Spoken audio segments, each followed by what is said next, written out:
Hello, I'm Steven Diademo, and I'll be presenting this talk titled Quantum Algorithms and Simulation for Parallel and Distributed Quantum Computing.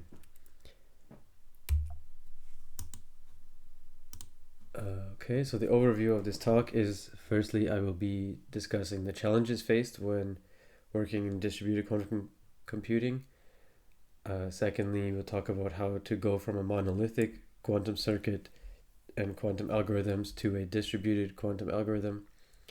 And then I will introduce our simulation platform called Interlink, and then review some example use cases of it.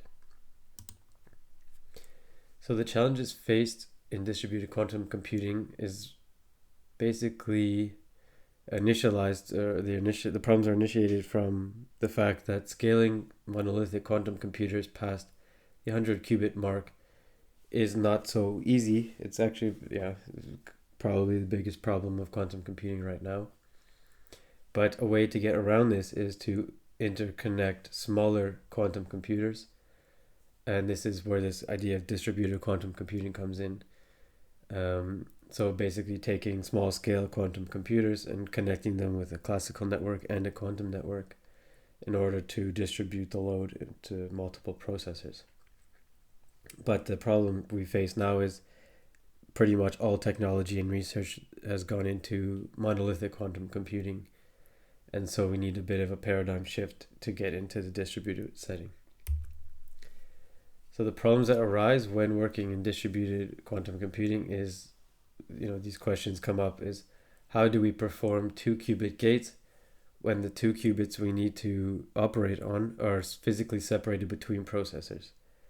So for example, if you want to perform a C0 gate from a qubit on the left QPU to the qubit on the right QPU at the top. So that's one question to ask. How do we allocate the qubits of our quantum algorithm so to minimize the number of gates that are performed on locally? So we want to keep everything as local as possible on a single processor. How do we design the architecture of the network of quantum computers, and how do we then implement these algorithms using a networked control system? So this would be something novel to develop in order to actually run distributed quantum algorithms.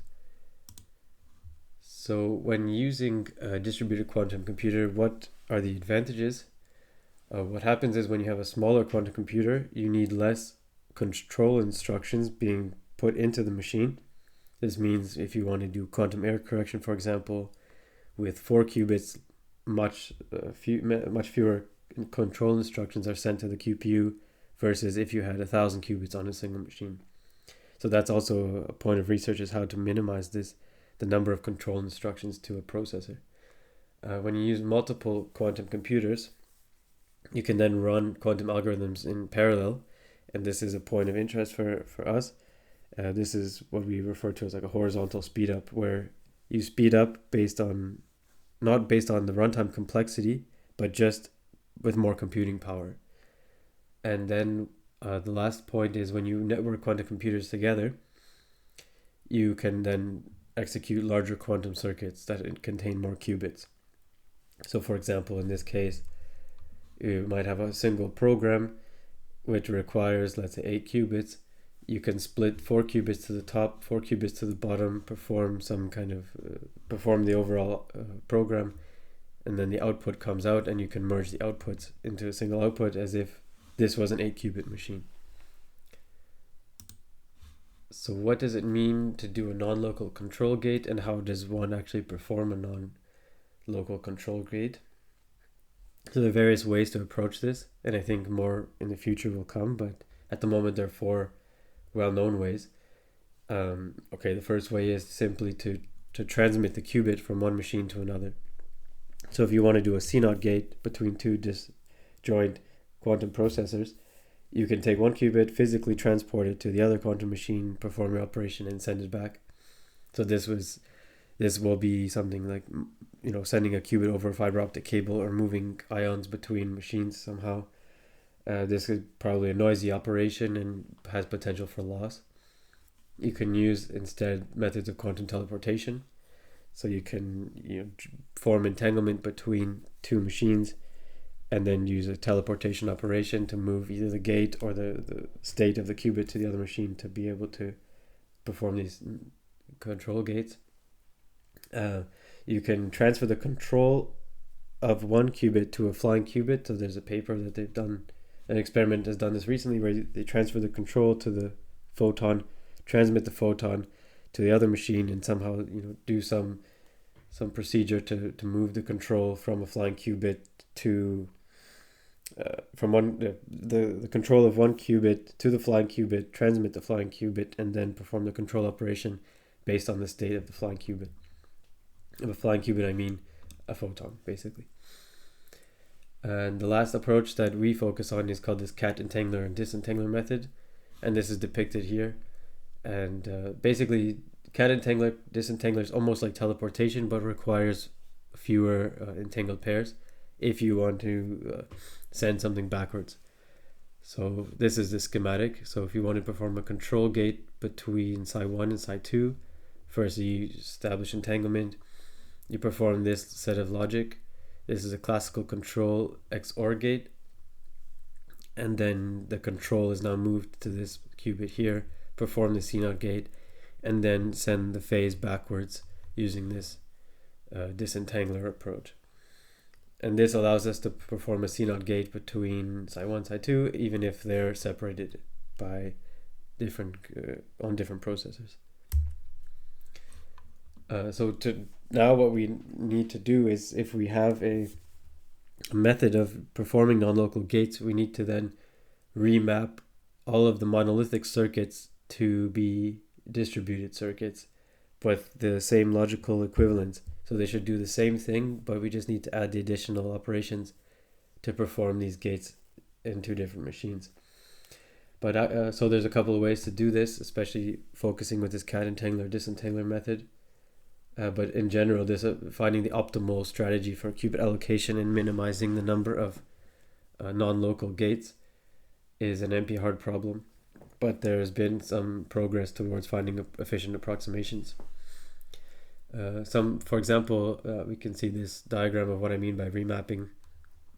Is if we take this circuit up top, this is assuming all three states exist on one quantum computer, but these red lines mean that they're actually separated. So we need to take this monolithic circuit because these qubits can't directly interact, and then we replace it with this cat entangler disentangler approach in order to perform this non-local gate.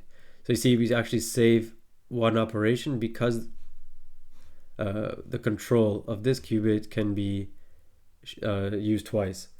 So we have two CNOT gates here, and they're on different machines. So you could do a slight optimization by using the control twice. So we can perform both of these right here with only one entangled pair and only one cat entangler disentangler approach. Where if we were just to do it naively, we would do this twice, two entangled pairs, two cat entangler disentanglers. So there's that's a very easy optimization to make, but there's even more advanced ones. Okay, so what about the network control? So since we have a way to do distributed computing now, how do we synchronize these machines so that they work together? So what we will need is some kind of network control system. And the way we approach this problem is we think about a master-slave relationship between a controller and computing nodes. And what we would need in order to have this kind of cluster of quantum computers working together is we need some kind of time synchronization. Because when they're sending information back and forth, these things are time sensitive and they need to be done at a specific timestamp. So we assume that there's very precise synchronized clock amongst these machines, and therefore we assume that every operation has a very precise timestamp. So the controller should produce a set of instructions for these computing nodes with very specific timestamps so that they execute according to a clock that they all share. And now we need to build a system around that, basically. But firstly, so now we want to talk about a bit of a formality of what is a quantum algorithm, what is a distributed quantum algorithm, what is a program. So all this terminology we aim to formalize in this work. And what we mean by, so what we consider is, at a high level, how can we consider our cluster of quantum computers, is we consider them as basically a list of logical qubits where each of these are integers. And this is how many qubits we have to work with on each machine. And now what we say is, okay, a program is one that uses only one quantum computer. So a program by default is just a monolithic program running on a single machine.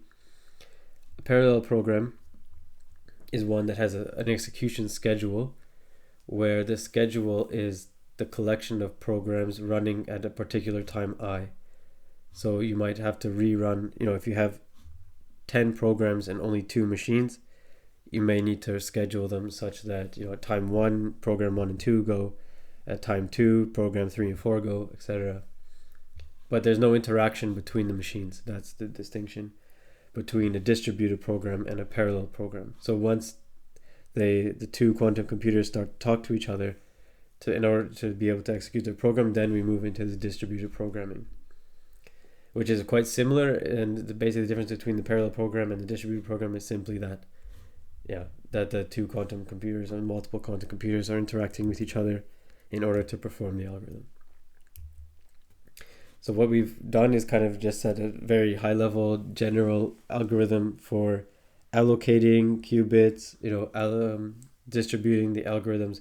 This is high level because it's hard to say what architectures will be in existence and, when they come to existence, these distributed quantum computers. And so we just try to keep a high level. What should it do at a high level? So this is the algorithm. It's basically, you take in the topology, assuming that we take on the quantum computing topology. We have some circuit that has a width of W, and we have some kind of algorithm that will allocate the qubits to each machine in a specific way. So this could be anything: optimal, optimized, unoptimized, so any kind of allocation algorithm. And then you have the collection of programs that we need to execute, and these programs each are basically a quantum circuit. And just for simplicity, we assume that at least one of these, at least all of these quantum machines can fit the circuit of width W. And the output of this algorithm is a distributed program with the schedule, or a collection of distributed programs with the schedule. So basically what it's doing is it's just greedily filling these quantum computers with as many programs as possible, and then allocating the qubits, then doing the distribution remapping, then computing the control instructions, and then outputting the control instructions plus the schedule in which these things run at. And then, so that's basically what it's doing. So one example algorithm that fits in this parallel setting is, and distributed setting as well, but in this picture we just consider parallel, is the variational quantum eigensolver. So when we think about chemistry and we have a Hamiltonian, this Hamiltonian has this nice structure that it's linearly decomposable, and therefore we can take this Hamiltonian, decompose it into Pauli matrices, and in this particular picture it's decomposed into 14 different pieces. We can send one of each to a quantum computer. So in this picture you see this is one quantum computer, this is one quantum computer, and then we output the outputs and we merge them to basically compute this sum again. But we save a lot of time because we have a horizontal speed up. So that's a particular algorithm that fits really well. And in our full paper, we analyzed like 2 more classes of algorithms.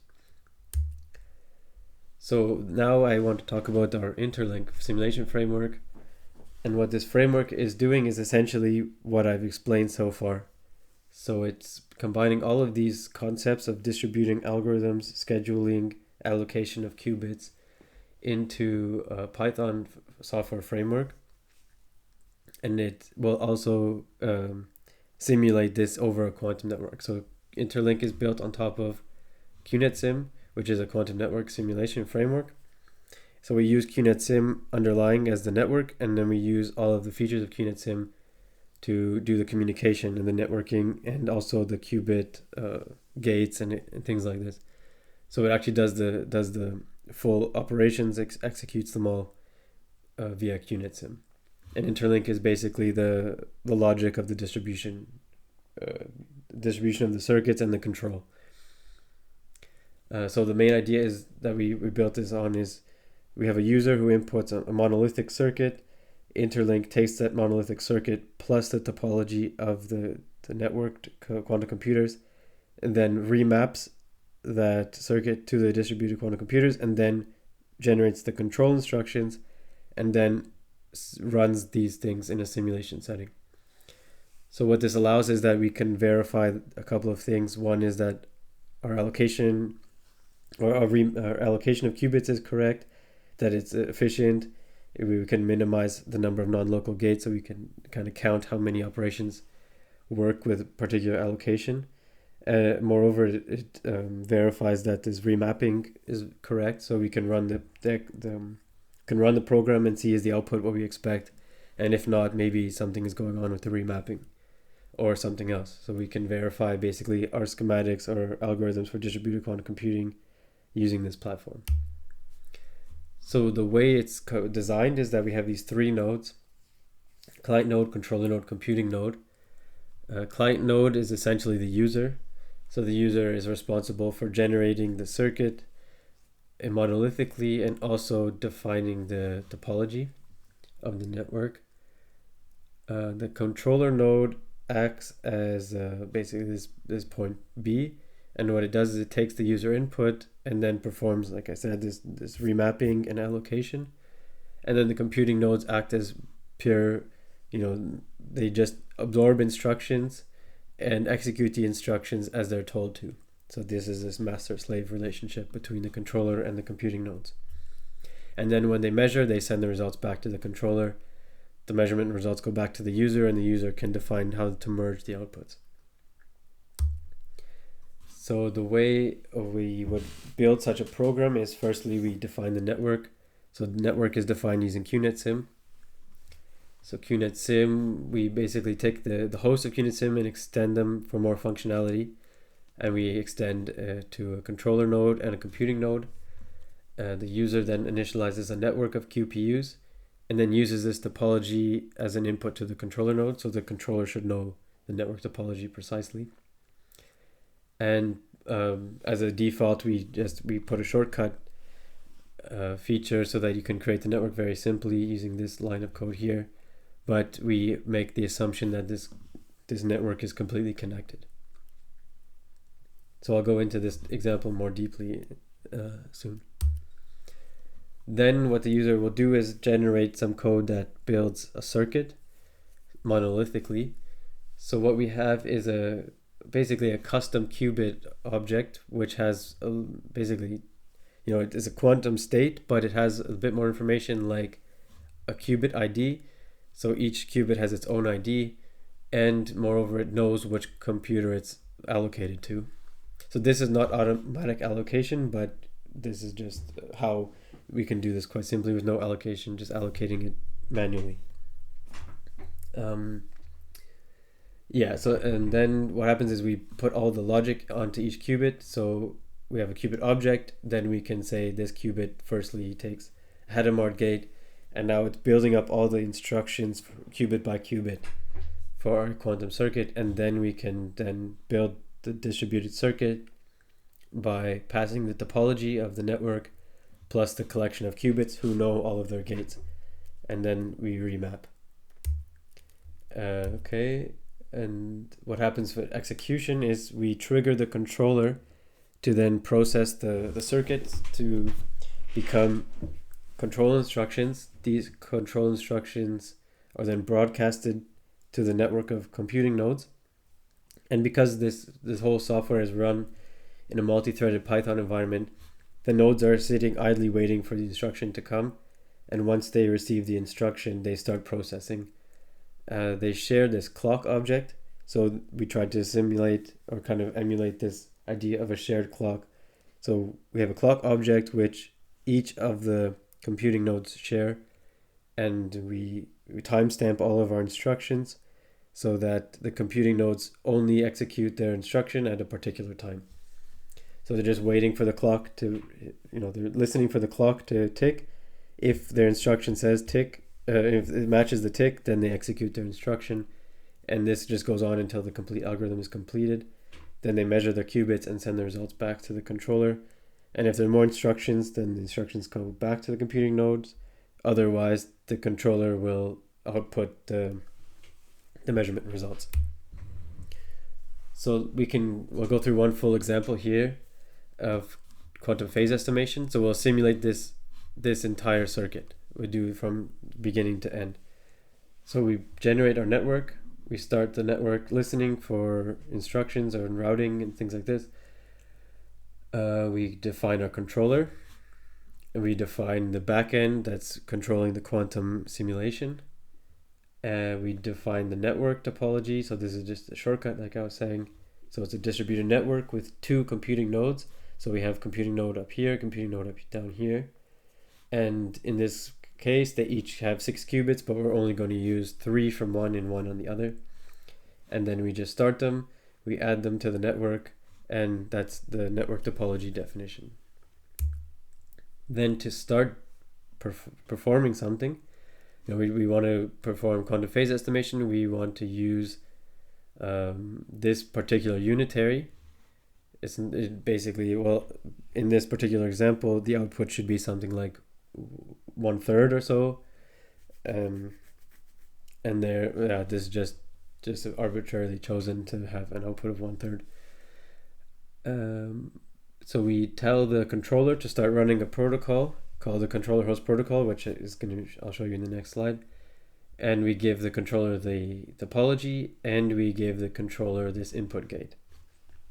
And then the 2 computing hosts run 2 protocols that are exactly the same, simply listen and execute, and then send the outputs back.